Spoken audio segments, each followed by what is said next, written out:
Janeira e cresci no Pantanal.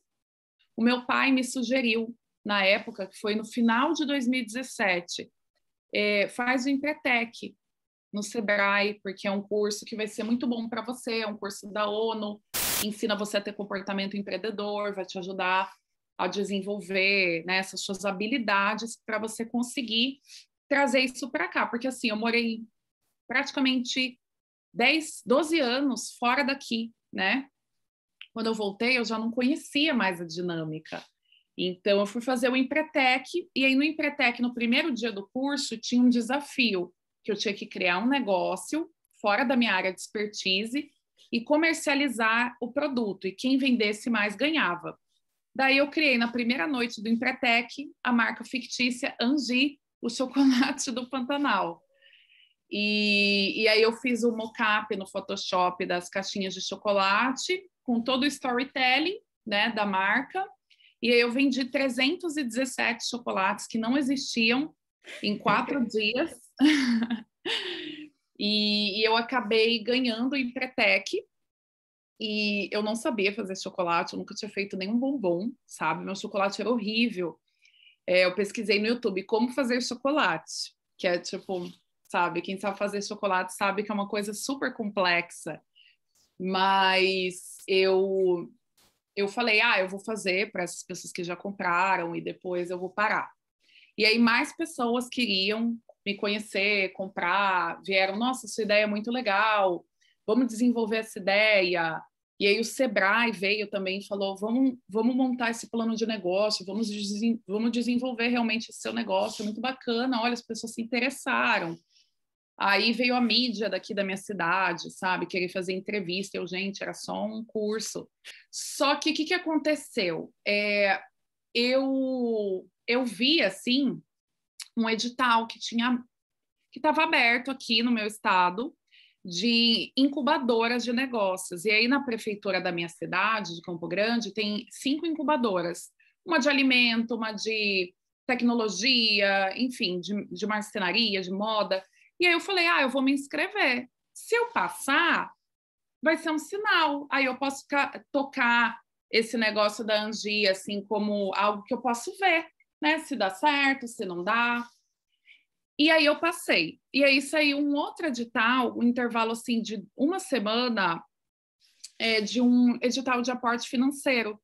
E eu também passei. Daí, a hora que eu passei nesses dois, eu falei, eu acho que é um sinal do universo de que eu deveria continuar esse negócio. E aí foi quando eu resolvi realmente começar a estudar sobre chocolate, sobre cacau, e comecei a fazer esse trabalho de mapear todas essas comunidades daqui que hoje eu trabalho. Então, quando eu criei a Angi, eu já criei ela fictícia como chocolate Bean to Bar, porque eu já era uma consumidora de chocolate Bean to Bar. Quando eu morei na Europa, já estava bombando, sabe, o chocolate Bean to Bar. E aí, quando eu montei a marca fictícia, algumas marcas de chocolate Bean to Bar começaram a me seguir e, tipo, vinham conversar comigo. Olha, que legal, o seu chocolate do Pantanal. Tipo, nossa, de onde você surgiu? A gente não te conhecia, né? Algumas marcas de São Paulo.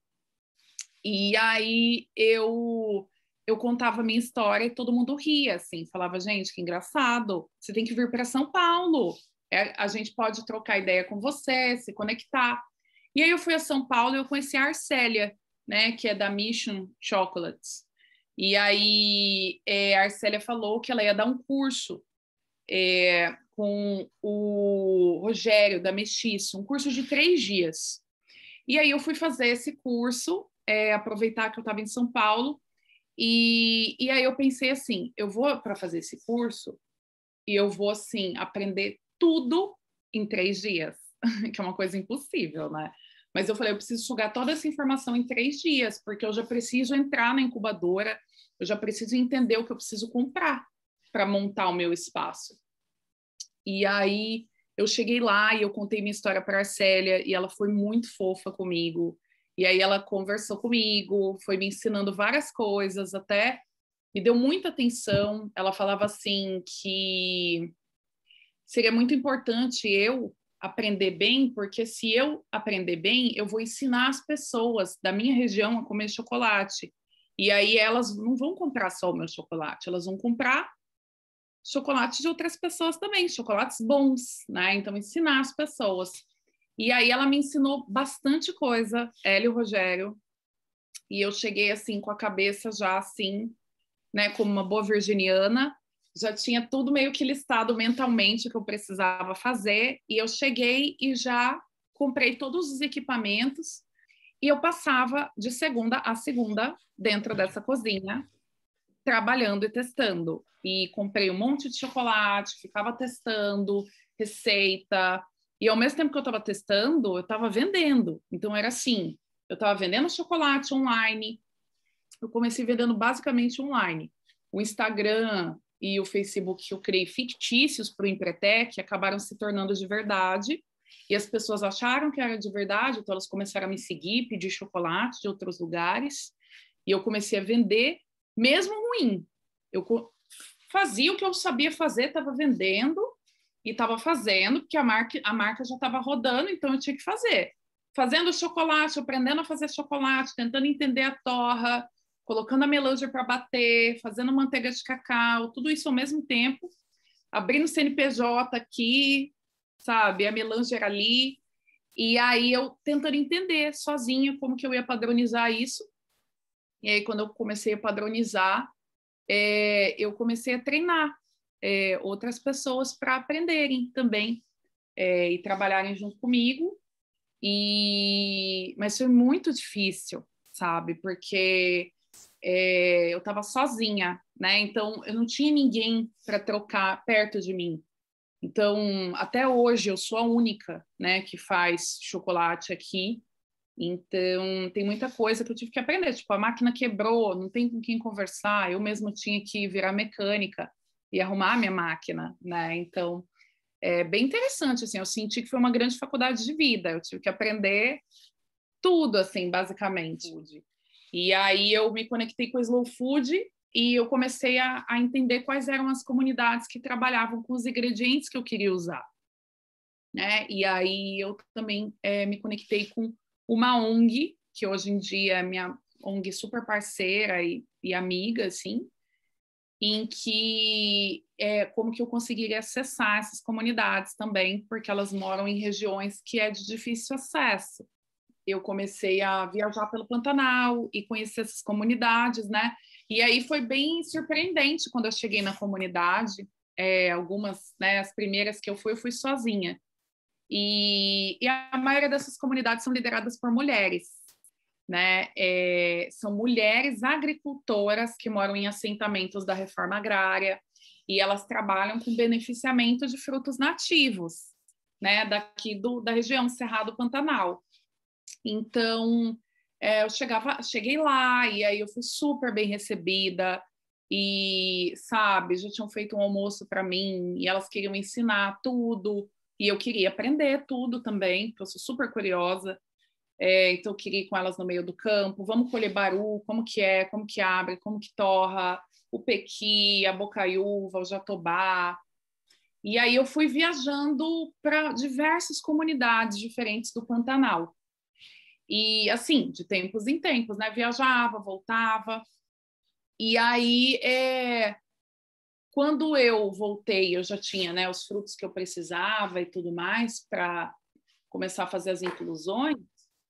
Eu comecei a participar de eventos aqui na minha região. Então, eu participei de eventos não só de gastronomia, mas também de cultura, junto com a Fundação da Cultura do Mato Grosso do Sul. E aí eles montavam um stand da Angi, nos eventos culturais que aconteciam, né, em Corumbá, em Bonito, em Maracaju, que é uma outra cidade daqui. Aí eu comecei a participar de eventos do Sebrae também. E aí foi assim, nesse momento, tipo início de 2000, né, meados de 2018, que fazia o que, uns 6 meses que eu tinha Angi, eu acho que foi, eu resolvi participar do Chocolate Festival, fazia 6 meses que eu sabia fazer chocolate, eu acho. E aí tinha um chocolate festival que eu comprei o stand, assim, bem louco, e falei, eu vou participar. Vamos ver se essas pessoas que entendem de chocolate gostarem do meu chocolate, ou não gostarem, vai ser bom para eu poder me desenvolver, né? Aí eu fui participar do Chocolate Festival, e aí eu fui, montei o meu stand, e aí tava lá, Angi, o chocolate do Pantanal. E todo mundo é da Bahia, é do Pará, né, tipo, de Brasília, e tem de vários lugares, mas não tem do Pantanal. Então, no primeiro dia do evento, a Globo, a SPTV, foi fazer uma matéria do Chocolate Festival, e foram no meu stand filmar. E aí o repórter comeu meu chocolate e falou, muito bom. No outro dia, o meu stand lotou, porque todo mundo que viu na TV foi lá no meu stand comprar. E eu vendi todos os chocolates. Foi um sucesso, eu voltei, eu tinha levado, sei lá, acho que eu levei umas 650 barras, não é tanto, mas é o que eu consegui fazer para levar para o evento, né? E aí eu vendi tudo, eu emagreci 3 quilos nesse evento, porque eu não conseguia nem falar, ficava um monte de gente atendendo, sabe? E aí foi muito legal. O pessoal do Bean to Bar comeu meu chocolate da associação, me deram vários feedbacks para eu poder também melhorar. Hoje eu faço parte da associação também, mas para mim foi muito importante estar lá também representando a minha região, sabe? Eu sinto isso, tipo, de certa forma, no chocolate eu consigo aglutinar um pouco da minha cultura, da história da minha região. Então, a criação da embalagem, ela foi, na verdade, essa embalagem foi modificada, né? Porque a primeira embalagem da Angi, ela eram as texturas das árvores do Pantanal. Porque começou como Angi, né? Já é uma árvore. Então, quando eu viajei pelo interior, eu fui tirando foto das árvores do Pantanal. E aí eu coloquei, e ficou muito legal essas embalagens. Só que o que acontece? Numa consultoria do Sebrae, eles vieram com esse insight para mim. Eles falaram, olha, a sua marca é muito legal, suas embalagens são super artísticas e bonitas e tudo mais, mas se você colocar os animais daqui da nossa região nas embalagens, você vai sentir um impacto tanto no seu faturamento quanto nos lugares que você vai conseguir colocar o seu produto e entrar no circuito turístico com o seu produto. E aí foi um divisor de águas, porque acho que quando a gente cria uma coisa, a gente acaba se apegando àquilo que a gente faz. Tipo, pintar a parede de casa. A gente fica tipo, ai meu Deus, vou pintar de vermelho, tudo vai mudar. Então, quando eu fui fazer as colagens, né, e os desenhos das novas embalagens com os animais, eu fiquei um pouco insegura. Mas eu montei também no mockup, no Photoshop, e eu comecei a perguntar para várias pessoas, clientes também, e todo mundo falou, faz, muda. E assim, foi tipo assim, um grande divisor de águas mesmo. A questão da embalagem ser branca é porque eu gosto desse minimalismo, sabe? De trazer uma coisa minimalista e aí focar a atenção em uma coisa só. Se a embalagem fosse toda desenhada, não que um dia não possa ser, mas se a embalagem fosse toda desenhada, eu sinto que fica um pouco mais difícil da pessoa identificar, porque ela meio que olha para tudo, ela não sabe para onde ela olha. E aí eu queria trazer uma coisa bem assim, focada no centro da embalagem, né? Como se fossem umas colagens dos animais mesmo, com outras formas. E realmente fez toda a diferença, porque a hora que eu fiz essa mudança nas embalagens, eu entrei nos pontos turísticos do Mato Grosso do Sul, né? Então, as agências de turismo de Bonito, os pontos turísticos de Bonito, os restaurantes de Bonito, de Corumbá, os hotéis do Pantanal, os resorts do Pantanal, todo mundo começou a comprar, tanto para colocar nas lojas deles, né, quanto para colocar para o cliente do hotel. Então, por exemplo, o hotel comprava o chocolate, pedia para desenvolver o chocolatinho menor para colocar em cima da cama para cada cliente. Eventos corporativos do Pantanal começaram a comprar, porque, né, traz esse apelo da onça, da arara, do tucano. Aí a gente tem também a capivara, o tuiuiu, o macaco prego.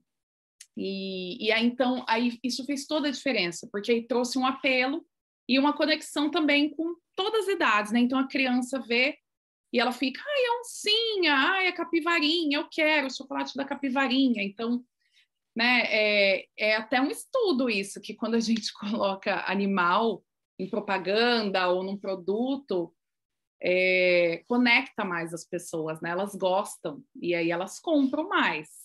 Na época eu sabia disso, mas eu não tinha feito tanto essa distinção assim. Eu pensei mais na questão do turismo.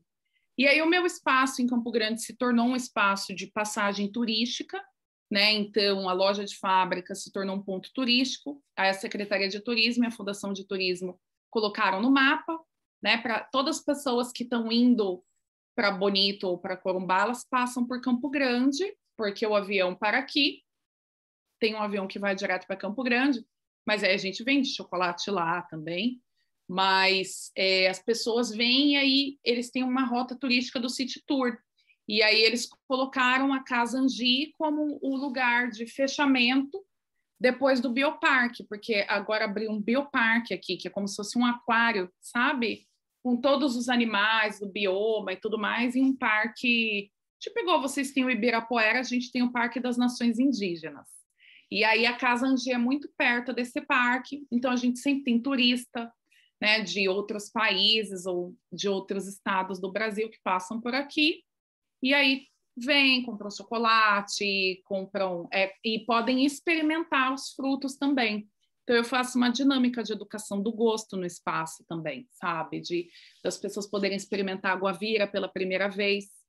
A guavira é uma fruta que a gente tem aqui que só dá uma vez por ano, mas eu estoco bastante ela congelada e descongelo para os clientes poderem experimentar a guavira, elas poderem ver um baru sem abrir, um baru aberto, e elas poderem degustar uma castanha, um jatobá, elas podem cheirar o pequi, elas podem, né, entender um pouco sobre esses frutos, eu conto um pouco sobre a história também. Isso é muito legal. Teve uma delegação americana que veio no mês passado para cá, e, tipo, eles trabalham, tipo, num Sebrae, só que nos Estados Unidos. E aí eles vieram fazer essa viagem por todo o Brasil, e eles estavam aqui para conhecer o Mato Grosso do Sul, e aí o Sebrae selecionou a Angi para eles escolherem, para eles conhecerem. E eles vieram, e aí eles tiveram essa experiência. Então eu fiz toda a explicação em inglês, óbvio, da produção e dos frutos, e eles comeram e eles acharam interessantíssimo, porque é isso, é uma primeira vez, né? Então eles nunca comeram. Lá não tem, né? Por exemplo, se eu for comparar, olha, a guavira, ela lembra um pouco a jabuticaba, mas tipo, eles nunca comeram jabuticaba, então não tem comparação. E eu acho que isso é muito rico, né? Porque eles vão lembrar dessa experiência, de que eles já comeram, né? Então eles vão ter essa experiência sensorial já guardada na memória deles, né? De tipo, já ter experimentado esses frutos uma vez. Então, eu acho isso muito legal. Eu já fiz essa dinâmica com americanos, com turistas do Peru, do Uruguai, da Colômbia, de onde mais? Já veio uma menina da Suíça, que é do Slow Food também, lá na Suíça. Aí eu já recebi, pessoal do Chile, já recebi pessoal da Inglaterra, porque vem bastante gringo para cá também para trabalhar no Pantanal, né? Uhum. Então eles ou são fotógrafos ou são pesquisadores, e aí eles passam por aqui também porque acaba que tem esse interesse de levar um presente, né? Chocolate acaba sendo um presente também, né? Não, então, acho importante falar que depois desse curso que eu fiz em São Paulo, eu fiz uma formação profissional em chocolataria na Castelli também. Lá no Sul, né? Isso. E que foi bem importante para mim também, para afinar técnicas, né? Quando eu comecei fazendo aqui a gente tem cacau em pequena quantidade, mas a gente tem. E aí eu comecei primeiro tentando encontrar cacau aqui. Existe cacau no Mato Grosso do Sul? E eu descobri que existia um senhor em Jardim, que é uma cidade muito próxima, Bonito, que tinha cacau. E aí eu fiz assim, a louca, né? Tipo, eu vou colher o cacau, fermentar e secar, tipo, como se fosse a coisa mais simples do mundo. Ficou horrível. Mas eu quis fazer essa experiência, sabe? E eu fiz chocolate com esse cacau e ficou muito ruim, sabe? Ficou bom. Aí eu viajei para Bahia. Falei, gente, preciso trazer uma matéria-prima de qualidade. Viajei para Bahia e viajei por toda a Bahia. Daí eu fui para Ilhéus e de Ilhéus eu visitei vários tipos de produtores diferentes. Eu não sei se você já foi visitar a fazenda de cacau lá na Bahia, mas tipo o grupo Cantagalo, que é da Cláudia, né, que é uma fofa assim, que ela tem tipo 13 fazendas de cacau. Então eu conheci coisas tipo Master Giga, né, de infraestrutura e tipo o cacau dela, o pai dela criou uma variedade de cacau que não existia. Então isso tudo foi trazendo experiência sensorial até para eu me afinar com o chocolate mesmo. Como escolher a matéria-prima, né? Tem que experimentar muita matéria-prima para você escolher a ideal, né? Então eu fui fazer essa experiência de comer cacau e comer as amêndoas de cacau e torrar e degustar cacau, amêndoa crua e saber entender essa amêndoa é boa ou não é, cheirando, sem torrar. Eu queria entender isso. E aí eu viajei e fui conhecendo várias comunidades também tradicionais que trabalhassem com cacau, porque eu pensei assim, se eu não encontrar no meu estado cacau, eu vou usar cacau de comunidades tradicionais, porque faz parte do meu trabalho, né? Valorizar as comunidades tradicionais. E aí eu deparei com uma comunidade que chama Dois Riachões, que é uma comunidade no sul da Bahia, que é dentro do Slow Food também. Foi, inclusive, um amigo meu, fotógrafo do Slow Food, que indicou, Bia, vai lá, você vai adorar. E aí eu fui lá, conheci, né, o pessoal e conheci outros produtores ali ao redor que trabalhassem com cacau orgânico e que viesse também assim a produção onde eu visse assim que as pessoas estão sendo valorizadas pelo trabalho delas, que existe um sentido para esse trabalho que elas desenvolvem, que não seja apenas dinheiro. Então isso é uma comunidade que a gente está falando que há muitos anos atrás elas nunca nem tinham comido chocolate, os avós deles trabalhavam ali e eles nunca sequer tinham comido um chocolate na vida, eles eram tipo, praticamente escravizados nas fazendas de cacau e hoje essa área demarcada é uma área deles, né, um assentamento deles. Então hoje eles trabalham por eles, né? E aí isso trouxe bastante sentido para o meu trabalho também. Mas foi muito importante viajar. Eu acabei viajando para a Bahia, viajando para a Amazônia, viajando para o Pará, para conhecer, para o Espírito Santo, ver como que o cacau é cultivado e tudo mais. E aí eu encontrei essa matéria-prima do sul da Bahia, resolvi começar a trabalhar com essa matéria-prima e foi um grande divisor de águas, porque o cacau, a forma como ele é manipulado também é muito importante antes de chegar aqui, né? Então, a forma como é feita a fermentação, a secagem, todo esse processo ser muito bem controlado, e é uma matéria-prima que hoje me atende muito. Então, eles ainda são meus fornecedores. E aí, quando eu voltei da Bahia, eu voltei com essa ideia de, tipo, quero plantar cacau, sabe? Bem louca. E aí, a gente implantou cacau numa comunidade indígena aqui. Então, eu tenho essas duas origens, o cacau do sul da Bahia e o cacau do Pantanal, que é de uma comunidade indígena daqui, em que esse cacau foi implantado num sistema de agrofloresta. Dentro de uma comunidade indígena que faz um trabalho de resgate também da ancestralidade deles, porque eles são agricultores, nessa etnia, a etnia terena, eles são agricultores do sistema agroflorestal, né? Porque antigamente a gente não tinha esses termos, né? Agroflorestal, mas é manejar e trabalhar com a floresta e plantar em consórcio com a floresta, sem destruir floresta, sem trabalhar com monocultura, né? Então, ali eles fizeram uma agrofloresta de cacau, mas também de outras árvores frutíferas, né? E eles também desenvolvem os jovens da comunidade para que eles não queiram sair da comunidade, né? Porque hoje, depois da Amazônia, o estado que mais tem indígenas é o Mato Grosso do Sul.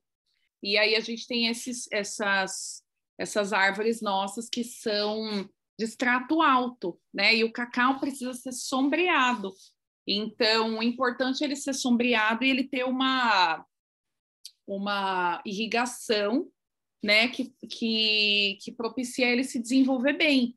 O que dificultou muito a frutificação do cacau nesses 2 últimos anos e que também dificultou muito a produtividade dos frutos, então até a quantidade que eu consigo utilizar de cacau daqui da região, inclusive o de jardim mesmo, foi que a gente teve 2 anos de queimada no Pantanal muito forte. Essas comunidades perderam muito do que elas tinham, inclusive, ali em sistema de irrigação, queimou, não chove, né? Então, assim, o clima seco, insuportável, sabe? O calor insuportável. Então, tiveram pés de cacau ali, árvores de cacau que morreram, ou que, se não morreram, elas ficaram muito, sabe, sofridas realmente nesses 2 últimos anos. Então, é complicado, assim, né? Quando a gente fala de trabalhar com algo que vem da natureza, a gente acaba estando à mercê de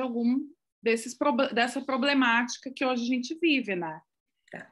Aí você recebeu também um aporte, que acho que aqui, dentro daquele mesmo valor, para montar a sua fábrica. Como foi a montagem dela? O que você colocou lá? O que era imprescindível para você começar naquele momento? Tá, então, naquela eu comprei, na época, melanger, né?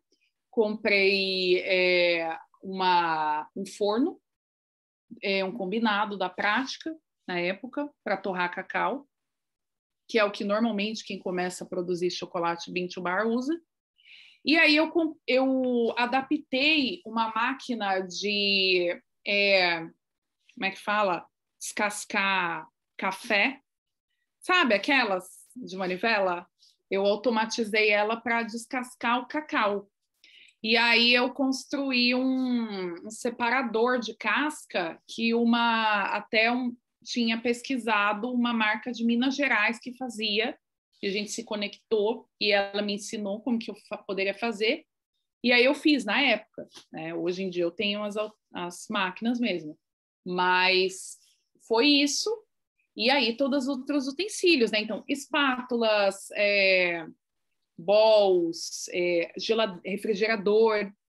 Eu comprei na época um armário tipo de padeiro, sabe? Com as assadeiras, para poder guardar os chocolates e poder analisar, né, a temperagem dele. Eu comprei derretedeira de chocolate, porque eu não tinha temperadeira, não tinha o valor na época para poder comprar a temperadeira dentro do que eu tinha ali. E aí eu comprei... eu fiz uma maquininha de fazer silk, porque quando você vai temperar chocolate, você tem a opção de jogar na pedra e ficar com a espátula, que é super inviável no dia a dia.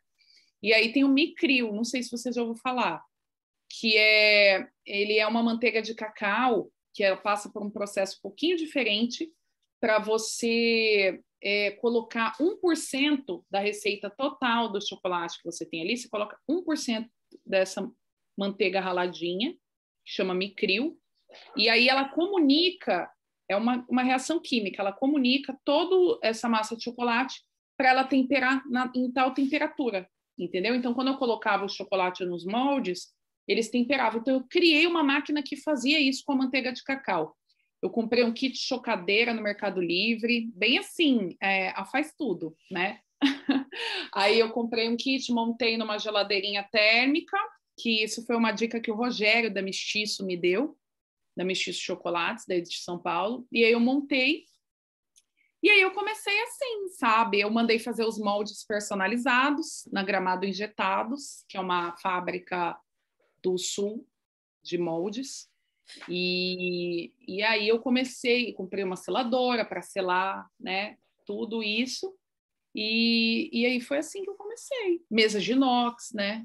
Foi basicamente essas coisas básicas de uma cozinha normal e alguns equipamentos de chocolate, que na época eram muito mais baratos do que são hoje, né? O meu chocolate ele melhorou muito ao longo desses anos, porque eu melhorei, né? Então eu sabia como ensinar o processo a melhorar. Então são várias coisas. Por exemplo, quando eu fazia o chocolate antigamente, eu não sabia torrar direito. Então, quando eu comia o chocolate, eu sentia fumaça, eu sentia os aromas, né, no chocolate de fumaça, eu sentia que ele não tinha sido bem refinado, então eu sentia ele granuloso, ele não tinha um bom snap, então ele não tinha sido bem temperado.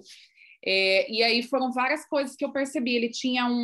Eu sentia assim uma astringência muito grande, um retrogosto que não era muito bom. Então, quando eu terminava de comer o chocolate, vinha uma coisa, né, que não era muito gostosa. Depois, uma astringência muito forte.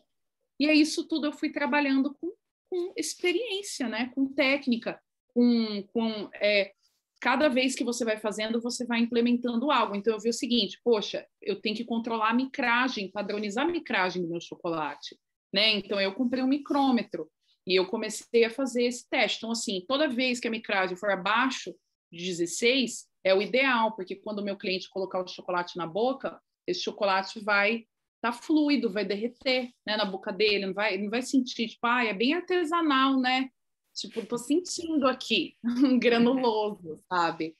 Então, isso é uma coisa que eu queria ir refinando ao longo do tempo. E hoje, assim, eu como meu chocolate e eu amo meu chocolate. Então, assim, eu como meu chocolate todo dia. Então, para mim, isso é muito bom, sabe? Eu como meu chocolate todo dia, eu gosto do meu chocolate. E as pessoas que compram meu chocolate gostam muito do meu chocolate também. Então, por exemplo, eu vendo também online e eu recebo feedback. Então, inclusive, ontem minha colaboradora estava lendo um feedback de Goiânia, que a cliente trabalha com café, inclusive, e que ela entende de torra e ela fez observações positivas sobre a nossa torra, sobre o snap, sobre o aroma. Ela falou, nossa, chocolate muito gostoso, o sabor dele é uma delícia. Então, eu sinto que isso, assim, é um processo de melhora que acontece com experiência, né? Não tem muito milagre, assim. Você tem que ir entendendo. Não tem só receita. Você tem que entender como as máquinas vão trabalhar essa matéria-prima e é muito feeling também de você entender, tipo, a hora que tá bom, né? Tipo, olha, aqui agora tá gostando. É tipo pintar uma tela, tipo, de uma obra de arte, né? Você tá pintando ali, você tem uma hora que você fala, nossa, essa obra tá bonita, é isso, cheguei aqui, é esse lugar.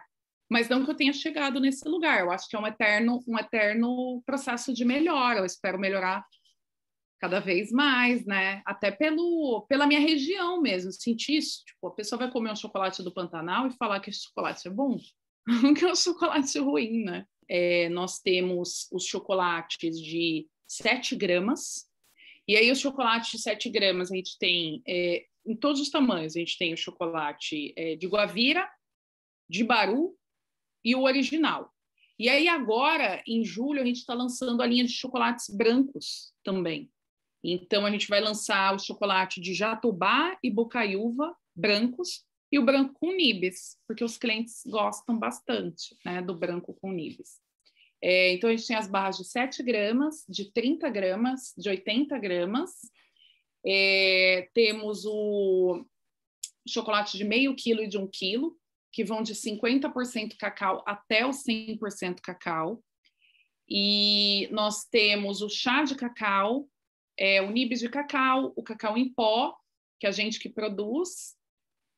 Temos a farinha de Bocaiúva, a castanha de Baru, a especiaria de Guavira, a granola do Pantanal e Eu acho que é isso. Esses são os nossos produtos. Daí a gente tem esses produtos em sachês de 100 gramas, né? Esse tipo chá, granola, farinha, a gente tem em sachê de 100 gramas, e aí a gente tem eles de meio quilo, de 1 quilo, de 5 quilos e de 10 quilos, para quem quer elaborar suas próprias receitas, né? Então a gente vende para os hotéis daqui também. E aí da fábrica, assim, hoje eu tenho meu espaço próprio, né? Então, quando eu precisava sair da incubadora, quando eu voltei a morar aqui, eu comprei um container, porque eu tinha essa vontade de morar num container, né? Tipo, tiny house e tal. E aí eu vi assim, não vou morar no container, vou transformar o container, vou comprar outros containers e vou fazer uma fábrica de containers. E aí eu montei o meu espaço, as cozinhas de produção em containers, e fiz uma área construída no fundo, tipo, mistura de container com construção, sabe? E tudo de vidro, para que as pessoas possam vir e ver. Aí eu fiz um espaço fora do container, assim, que eu fiz, assim, plantação de verde, tudo em volta, assim, então, do container, que vai trepando no container e aí fica, assim, refresco. E aí as pessoas gostaram muito, e aí a minha produção estava ali e eu esperei para inaugurar porque a gente estava na pandemia, né? Então eu comecei a montar esse novo espaço no início da pandemia. E aí, em setembro do ano passado, eu inaugurei o meu espaço e eu fiz a inauguração do meu espaço como uma feirinha coletiva, assim, com amigos meus que têm marcas autorais e tudo mais. E foi um sucesso, bombou muito. E assim, as pessoas pediram, faz de novo, faz de novo, faz de novo. Aí virou um evento mensal, todo mês tem. E era uma vez só por mês, daí agora são 2 vezes por mês. E tem, tipo, de tudo que você pode imaginar. Café premium, tipo, de uma mini torrefadora que é, tipo, moído na hora para o pessoal, eles podem tomar, aí tem drinks de café, aí tem cerveja artesanal da fábrica daqui, aí tem a fábrica de geleia, o ponto de fermentação natural, é tipo uma feirinha do slow food, sabe, local. Marcas autorais, e aí tem DJ tocando música brasileira, enfim, é um vucu-vucu e é pet friendly, então o povo vem com os pets, vem com a família, vem um povo jovem, tipo, todas as tribos, assim. E isso foi muito legal também, porque vem dentro dessa filosofia que eu tenho no espaço aqui de desenvolver economia local, sabe? Das pessoas comprarem localmente, que é uma coisa que em São Paulo é muito, já, sabe, básico, assim. Mas aqui não é.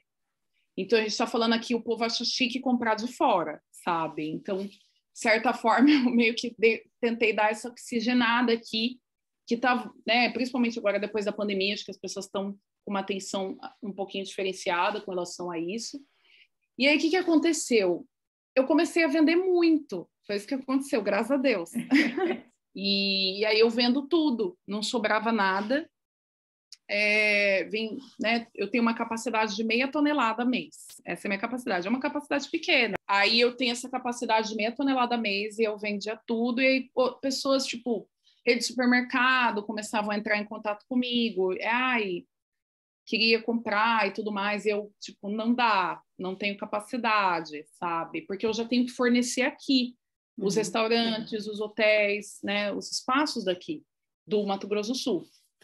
Eu tenho 73 pontos hoje que vendem angia aqui no meu estado. A gente está na auditoria de certificação orgânica também, que é uma coisa muito legal. Eu vou ser a primeira marca orgânica do Mato Grosso do Sul, de qualquer coisa. Na verdade, tudo que eu produzo é orgânico. O açúcar é certificado, os frutos do extrativismo são certificados, né? O meu chocolate é feito só com cacau orgânico e açúcar orgânico, então é sem glúten, sem lactose, tipo, todo mundo pode comer. Isso que é bom também. Como começou a vender muito, né? Aqui eu faço parte do Sebrae delas, que é o Sebrae para mulheres. E aí eu tenho mentorias toda semana e tudo mais. E aí, numa mentoria financeira, ficou claro que eu já daria conta de ampliar o meu espaço. E aí eu comecei a ver a possibilidade de ampliar dentro dos containers, só que não tem como, porque equipamento de bean to bar maior não cabe no container, sabe? E aí eu vi aqui perto, né, porque eu sou super olheira, assim, uns galpões terminando, E aí eu falei, um desse é meu. Aí eu falei, vou lá negociar para ficar com um container para mim. Um container não, perdão, um galpão. E aí, aqui no Centro-Oeste, existe um financiamento que chama FCO, que é um financiamento que só existe no Centro-Oeste para agro, porque aqui o agro é muito forte, né? E agroindústrias. E eu sou caracterizada como agroindústria, né? Tá. E os juros é mais baixo do que, tipo, financiar um carro. Uhum. É, tipo, muito bom esse financiamento. Daí eu fui lá, fiz o meu projeto, né? Tipo, olha, é isso, quero fazer isso, isso. E aí a gerente do banco é minha cliente, né? Então ela falou, eu acho que você devia fazer o FCO para ampliar a sua fábrica. E aí eu fiz, então agora o galpão está terminando toda a adaptação dele e a gente vai ampliar a fábrica. Então, nesse segundo semestre, a operação de fábrica sai dos containers e aqui vai funcionar, os containers vão funcionar como um café. E o Henrique, que é assim, né, ele que tem muito estudo nisso, ele morou em São Paulo e trabalhou em grandes cafeterias, Coffee Lab, ele trabalhou na Nano Cafés também, não sei se você chegou a conhecer, que era uma na casa... Henrique, o Henrique ele é proprietário do Ramita, junto com o companheiro dele, o Daniel, e aí ele que vai fornecer os cafés, né? Então, ele tem muita qualidade no estudo dos cafés. Mas você tem quatro containers que você falou, né? Não Isso. É? Então, quantos vão ser da cafeteria? E o restante vai ser suas lojas, não é? Você não vai ampliar a loja, você vai morar num container? Isso, então, não. O container, um dos containers é uma loja de fábrica. E aí os outros containers vão funcionar para a operação do café. Então, eu vou fazer algumas... E a área externa também, né? Para as pessoas poderem sentar fora. Então, vai ter um espaço para estoque também, se eu precisar de alguma coisa em especial, né? Para reservar, para estocar produto pronto, digamos. Mas se bem que no galpão vai caber tudo. E aí eu vou ter uma loja de fábrica no galpão também, porque o galpão ele funciona numa avenida super movimentada daqui, então tem que ter uma loja de fábrica ali também, mas vai ser uma pequena loja.